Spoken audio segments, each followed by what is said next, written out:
Hi, and welcome to She Said, She Said. I'm Laura Cox Kaplan. My guest today is nationally recognized home transition expert Caroline Carter. Caroline helps sellers to get the most money when they sell their home or apartment. She's also the author of a fabulous book called Smart Moves.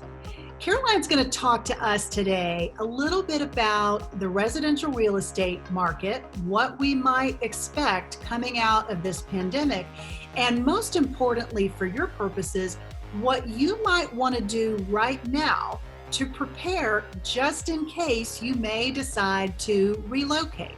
Caroline's going to give us some great tips and suggestions for not only the types of projects that we might want to tackle, but also how to manage the emotional challenges associated with those projects as well. Caroline, my friend, welcome to She Said, She Said. Welcome again, I should say. Thank you, Laura. It's so good to see you.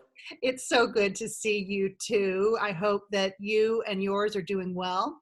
Well, I think we're just as stir crazy as everybody else, but yes, we're all well and, thankful that there's no one that's sick around us. Yeah, absolutely. You are actually joining us from Florida, right? Mm-hmm. Beautiful sunny Florida, 75 right now. Oh, so nice. I'm very jealous, very jealous.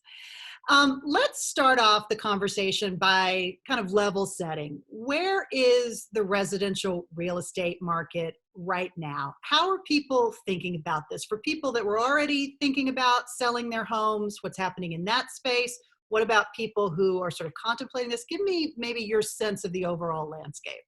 Well, my sense of the overall landscape is that our spring market 2020 never really got started. And I believe prior to COVID, those that were planning on listing their properties in the spring, which is typically our largest market, will just wait till the summer, and the fall. So we're going to have an interesting summer market, which will really be our spring market. I think that COVID has created a situation where there will be many more sellers than perhaps we even originally anticipated due to family circumstances changing.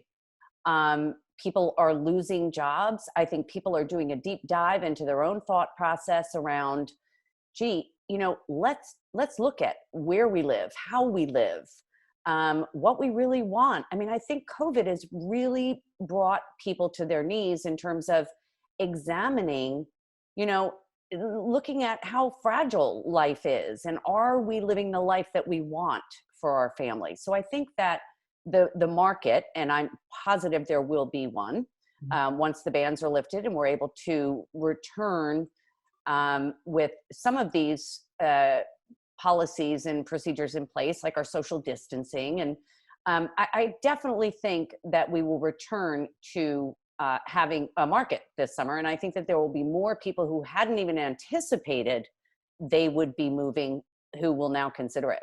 Yeah. So your business is focusing on the seller of homes. Correct. You're a home transition expert. So you can work in tandem with realtors, certainly, but really your business is about helping the seller. Let's talk a little bit about how people can maybe maximize their time, even people that maybe are not contemplating selling their home. One never knows what can happen in this really crazy environment. How's a way that they can be spending their time to maybe plan for something like this? Well, I think, we can never plan for something like COVID, but now that it's here, and we've all been sequestered for so many weeks, I've seen something that really gladdens my heart, and that is families approaching home improvement projects together, using them as bonding exercises, teaching exercises, where the family is able to look objectively around the house, whether it's the attic, the basement, the garage, closets, whatever it is, and saying, if we could rank all the things that we'd like to do in our house in terms of what we think we might be able to approach as a family, and they're actually getting it done. It's great for kids to see a family bonding over an activity. Like, let's take, you know, cleaning the basement or a storage room, how even the youngest family members are given tasks, you know, where they're able to, you know, contribute by age. Mhm. And families are pulling together and they're using it as a learning exercise, but also a bonding exercise. I think that sellers that are savvy and smart and understand the opportunity we have, no one's ever been at home at the same time together, Mhm. but to use this opportunity to address the delayed maintenance Yeah. that perhaps they've overlooked for years, or again, the organization that's required for when your house is going to go on the market, to look at all these different areas that you will ultimately present to potential buyers: attics, basements, bedrooms, kitchens. What are these fast, easy, and inexpensive updates that I can complete while I'm home, since Right. I'm home? Right. And so they're using their time really effectively and making their time in quarantine count. Yeah. And as you pointed out to me earlier, home improvement stores, for the most part, are open because They are they're open and they are considered doing essential. a bang up business. Yeah. And I think that's why, you know, sellers, but families in general are saying, you know, what are some of the things we can do without necessarily inviting trades or vendors into our home? What are some of the things that we can do by ourselves? And if they're concerned about actually physically going into Home Depot, my go-to, then they can order the products online and they're delivered to the door. That could be anything from organizing closets to, you know, um, it could be anything. It could be a paint project that the Mhm. family's doing together. Mhm. So yeah, the home improvement stores are very, very crowded right now. Hard to Yeah. believe, but they are. You have this great analogy that you use, and I'm probably going to torture it just a little bit, so Okay, forgive sure. me in advance. But you talk about getting rid of the emotional ivy in some of your literature and some of the content that you put together. When you think about this moment in time where people are anxious, they're working hard to deal with anxiety, Hmm. but I'm sure Hmm. every person listening, you know, that uncertainty that's hanging over all of us Sure. is really unsettling. How do you advise a person go after one of those big projects while still managing the anxiety or sort of the emotions that are wrapped up in dealing with your stuff? And as you know, because you've helped me through That's right. more moves than I can count, I have a lot of stuff. So You have a I lot of get stuff. this concept. You know Yeah. what? You're not alone, Laura, because according to the LA Times that did an article that I absolutely love, the average American home contains 300,000 items. Yeah. That's a lot of items. It's a lot. Those are a lot of items to you know, have in your home. The way to look at this in order to sort of manage the overwhelm, keep it at bay, and manage the anxiety, you know, we all start to hyperventilate a little bit when we think about, oh my God, how do I start the attic? I literally can't even open the door. Is to understand that when you're talking about these home organizational projects and talking about getting your home ready to sell, you have to change your mindset. Mhm. Okay. And this is where the emotional ivy that you just mentioned comes in. When we buy a house, think of it in terms of a physical structure and property, right? The bricks and mortar of what you're buying. But what we do is we invest our time and ourselves into every piece of furniture, every object we lovingly place.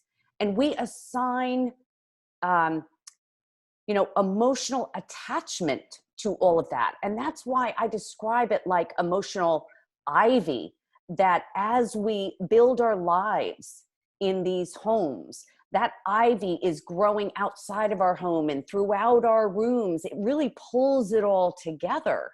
So you can understand when we have to go to make decisions, let's say we're selling our home and we need to try to make these decisions, you can blame it on the emotional ivy.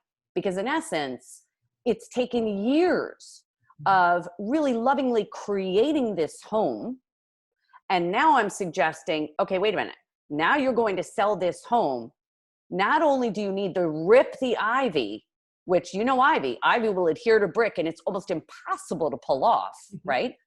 You have to change your mindset. You have to consider your home a house.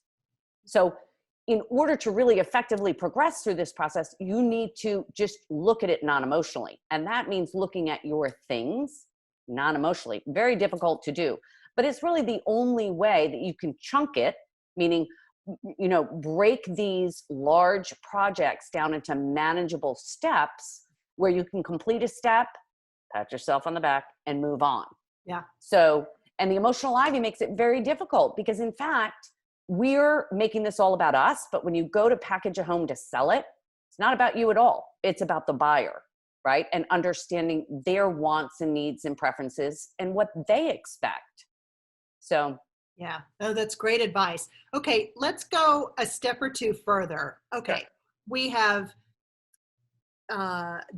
established that mindset that what we're talking about is not our loves, but our stuff, right? Yes.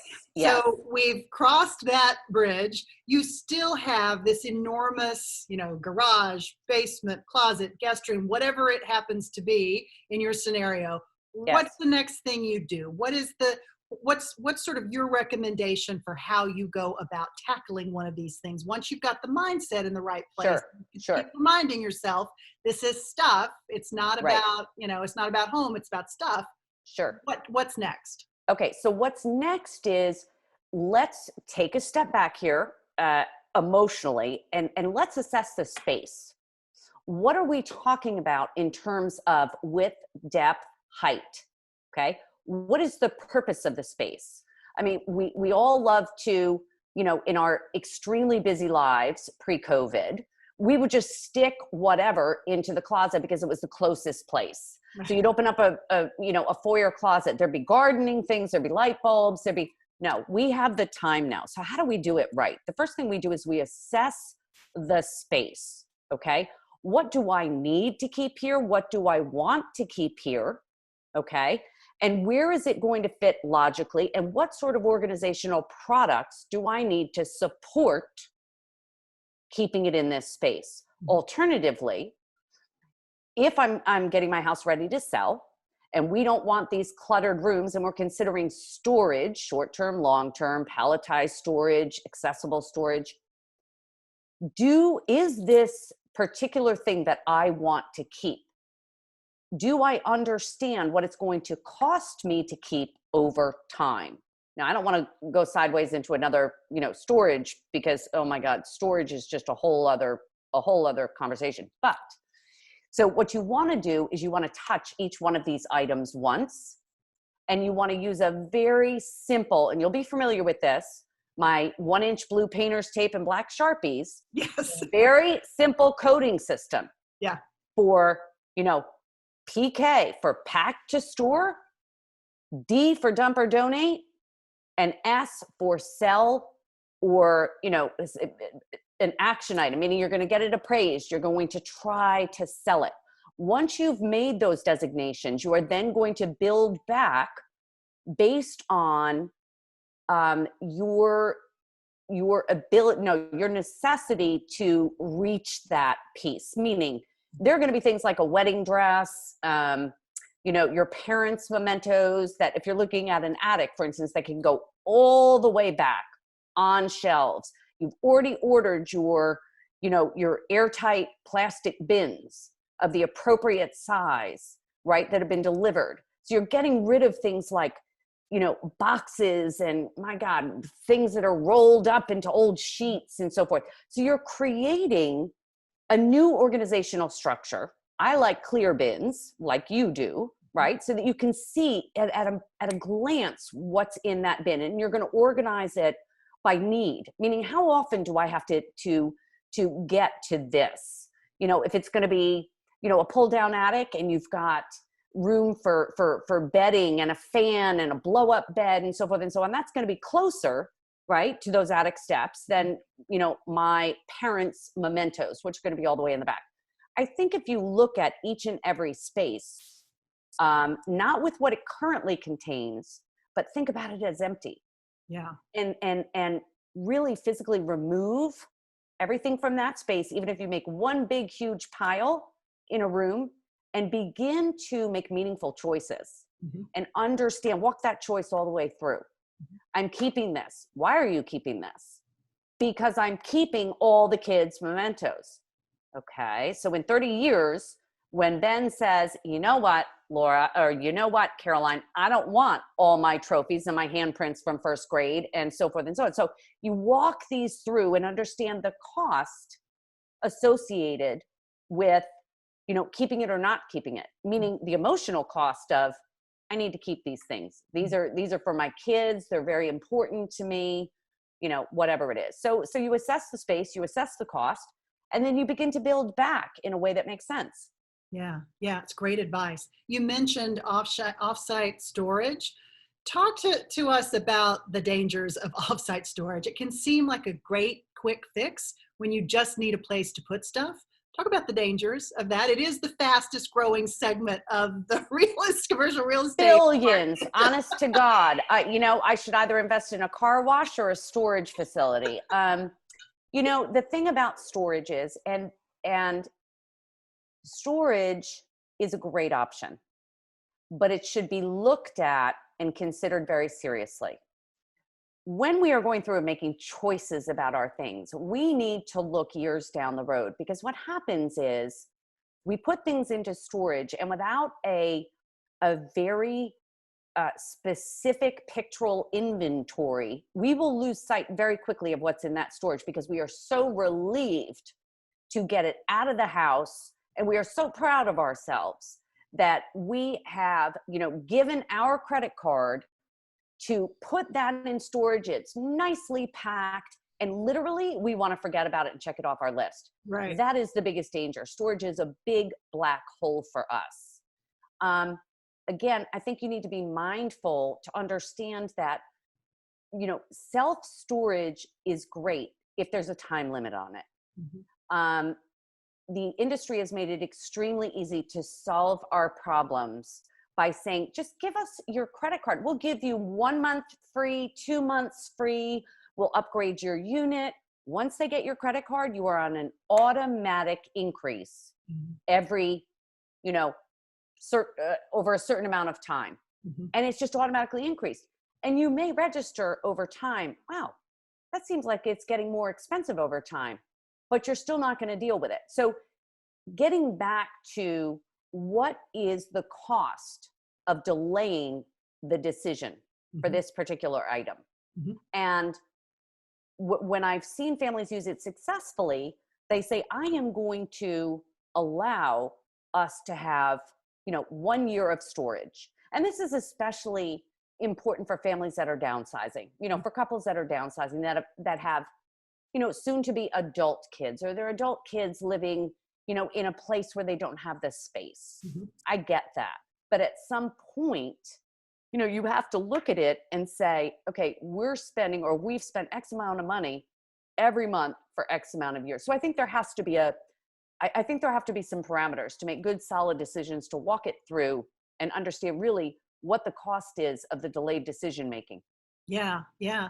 So, Caroline, I want to pivot a little bit and talk Sure. about your own business. You, like so many of the women that we've had on recently, and especially during COVID, you are the CEO of a a woman-owned small Mhm. business, which is amazing. But it has evolved from the business that you started and ran for what, 20 years or so, 15, 20 years, 15 years. 15 Yeah. years, into more of a content business where you're using the experience and expertise that you've developed over that 15 years in a very different way. I'd love for you to talk a little bit about the evolution of your business, how that's going, sort of how it's changed and what you're doing now. Sure. And you wrote What, a book. Oh my gosh, you wrote Smart Moves, which is amazing, and that was kind of the launch of right. this evolution for you.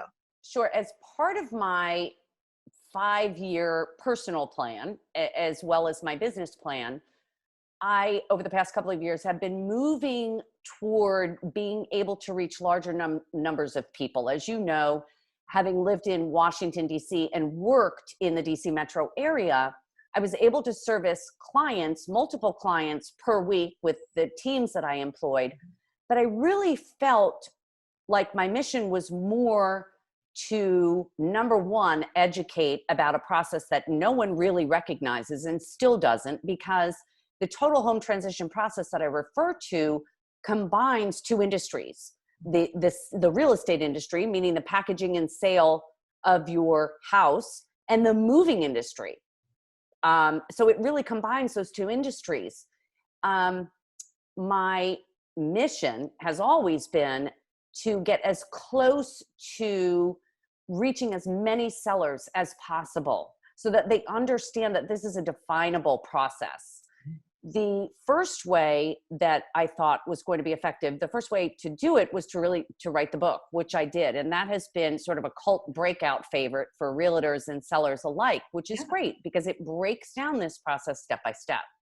What I'm working on currently is an online course where I am able to walk with sellers through the process, because as you and I both know, it's a lot.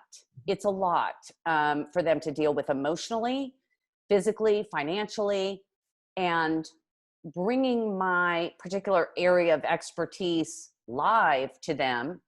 I think is going to make a difference for a lot of sellers who don't live within the Washington, D.C. area, who really need help with this process. So I'm continuing to try to figure out ways to reach the consumers that really need the help and figuring out ways to get to them. Yeah.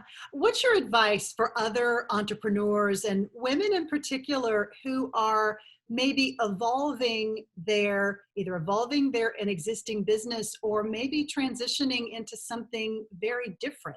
What do you have in terms of advice for that person who's contemplating that? What should she know? Oh, I think one of the things she should know is that building a business is never a straight line. While there are millions of experts, everybody's an expert in everything today. Not all experts are created equal.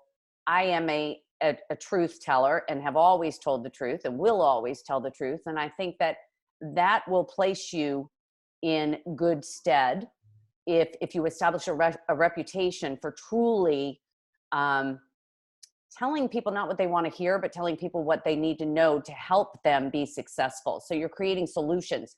I think as a result of COVID in particular, we have proved that online education is possible and it is going to explode. I think that being able to figure out what your particular superpower is, and if it's providing solutions in a particularly difficult area of our lives, I think we're now more comfortable than we ever have been in terms of ferreting out who really is the best at this. Yeah. And because of the internet, because of online education, we're able to find them immediately. I would also say, don't be scared to make the leap. I think that being an entrepreneur is one of the hardest things I've ever had to do, because it changes daily, but that's what makes it so dynamic. And to really take the chance, what's the worst thing that can happen? And it's a journey for us all. But I wouldn't have it any other way. Yeah. What's the best part for you? The flexibility. Yeah. I think the flexibility, when I started this company 15 years ago, I was newly divorced with 3 little kids and needed that flexibility to be able to continue my duties and my obligations to my children, as well as provide an income stream to keep us in the area in which we had been living. And I was able to do both. I'm also a very early riser, as you know, and was able to work before the kids, even got up. I think that if you are a self-motivated person and you're organized, I think that I think this could be the perfect platform. But I think you also have to be very truthful with yourself in terms of, staying in your lane. Mhm. Focus on what you do well and surround yourself with solutions for what you don't do well. You don't have to be all things to all people, but it's a great gift when you're able to find your voice in and find solutions in a like if you take home transition. I refer to myself as a home transition expert. Well, I made that up. Okay. Home transition hasn't even existed as an area of, as an industry, if you Right. will. So being open, being creative. And I think that again, post COVID, we are going to see such a burst in creativity because people have had 5 weeks to think about it. Right. Gee, if I could do anything, what would I do? If I could live anywhere, where would I live? So I think just being, genuine. Mhm. That's what I have found. Being genuine, know your limitations, and you know what? Go for it anyway. Yeah. Caroline, thank you. So wonderful to Laura. have you on again. I loved seeing you. Thank you. Me too. Me too. To learn more about my guest, Caroline Carter, please check out the show notes for this episode 102. I'll include links to Caroline's website as well as a link to her fantastic book, Smart Moves. As always, with all of these conversations, my goal is to give you information and insight from these amazing women that hopefully will make your own journey just a little bit easier. I'm so grateful that you joined us today, and I look forward to seeing you next time. Until then.